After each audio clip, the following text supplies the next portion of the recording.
اعتادت هذه المحال أن تغلق أبوابها قبل حلول المساء في سوق مدينة سرف عمرة شمال دارفور، بما يشبه منعا طوعيا للتجول خوفا من هجمات مسلحين يجوبون الشوارع والأزقة على دراجات نارية.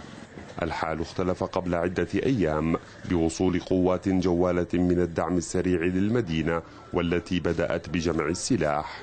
نرى أن هنالك بوادر بتاعت أمن في الأيام الخليلة اللي مضت تقريبا 3-4 أيام. أرى أن هنالك حملة واسعة في جمع السلاح وحملة واسعة في مكابدة المهربين للمخدرات ومكابدة للأفراد الذين ارتكبوا بعض الأخطاء التاريخية في حق الآخرين. إحراق الوشاح الذي يستخدمه المسلحون لإخفاء وجوههم أو ما يعرف محليا بالكدامول كان تدشينا لاحتفال بجمع أكثر من 1500 قطعة سلاح بين خفيفة ومتوسطة كانت بحوزتهم. انت دول شيخ يا عمده يا ناظر تجيب لي لسته بناسك المجرمين، عندي فلان وفلان دي مجرمين، عندي المواتر ما جو. انا بعد ذاك ببدا بديهم، عندي ميكروفون لافي في المدينه كلها، بطوق المدينه كامل والف فيها يوم كامل، اي عنده حاجه سلمنا لها برا.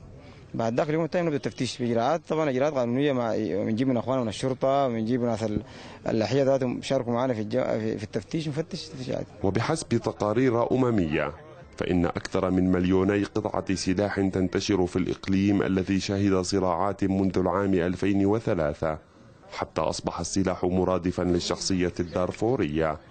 أما جمعه بهذه الكميات فيعتبر تحديا كبيرا أمام السلطات السودانية.